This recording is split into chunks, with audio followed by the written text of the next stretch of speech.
और अब जिक्र करेंगे पानीपत का, जहां आरएसएस की अखिल भारतीय प्रतिनिधि सभा की बैठक हुई। इस बैठक में संघ के बढ़ते काम को देखते हुए कई महत्वपूर्ण फैसले लिए गए। बैठक के बाद आरएसएस के सरकार्यवाह दत्तात्रेय होसबाले ने बताया कि अब संघ में प्रांत प्रचारक की जगह संभाग प्रचारक का दायित्व दिया जाएगा।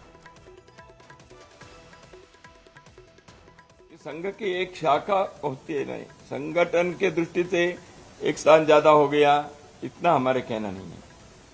संघ की एक शाखा कहीं है, वहां स्वयंसेवक जो भी आते हैं 50 आएंगे, 25 आएंगे, 100 आएंगे, एक स्थान पर भी उससे भी अधिक आएंगे।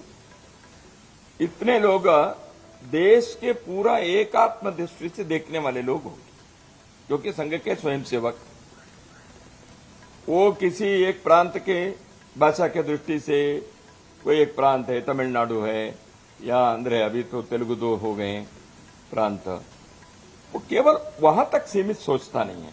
संघ के एक स्वयंसेवक जहां एक शाखा लगाते हैं, पूरे हिंदुस्तान के समग्रता से सोचते हैं। दूसरी बात, वो केवल अपनी जाति बिरादरी के नहीं सोचते हैं, सारे समाज के बारे में उनकी दृष्टि बनती है। राष्ट्रीय स्वयंसेवक संघ की अखिल भारतीय प्रतिनिधि सभा समालखा के अंदर माधव सृष्टि न्यास जो है उसके अंदर संपन्न हुई है और 3 दिन तक ये प्रतिनिधि सभा चली, जिसमें अलग अलग प्रांतों से, सभी प्रांतों से स्वयंसेवक जो हैं, कार्यकर्ता जो हैं, वो यहाँ पहुंचे। खुद सरसंघ चालक मोहन भागवत यहाँ इस कार्यक्रम के अंदर रहे और जो मुख्य बातें निकल करके जो सामने आई हैं, जो चेंजेस हुए हैं, उसमें प्रमुख रूप से यही है कि प्रांत प्रचारक का जो दायित्व होता था, अब वो संभाग प्रचारक उसके नाते रहेगा। लेकिन ये लागू जो होगा वो मार्च 2027 के बाद लागू होगा। अभी 46 प्रांत के नाते पूरे अगर देश की बात करें तो एक रचना है संघ की कि 46 प्रांत हैं, उसमें प्रांत प्रचारक हैं, लेकिन अब 80 संभाग बना दिए गए हैं, क्योंकि दत्तात्रेय होसबोले जो सर कार्यवाह हैं, उनका यही कहना था कि जिस तरह की संघ की गतिविधियां बढ़ रही हैं, उसके लिए माइक्रो मैनेजमेंट बहुत जरूरी है और माइक्रो मैनेजमेंट के तहत ही ये काम किया जा रहा है। वहीं उन्होंने कहा कि किसी भी धर्म का व्यक्ति हो, उसका शाखा में स्वागत है, वो शाखा में आए, स्वयंसेवक बने, समाज हित के लिए काम करे, किसी भी धर्म से उनको कोई परहेज नहीं है।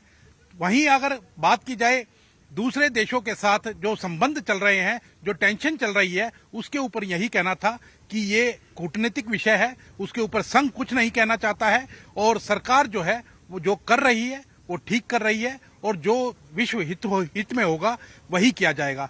तो इस तरह के जो फैसले हैं वो लिए गए हैं। वहीं अगर बीजेपी और आरएसएस के संबंधों की अगर बात करें तो उसको लेकर भी न्यूज 18 ने सवाल पूछा, तो उस पर उन्होंने कहा कि बीजेपी में भी आरएसएस के ही स्वयंसेवक हैं।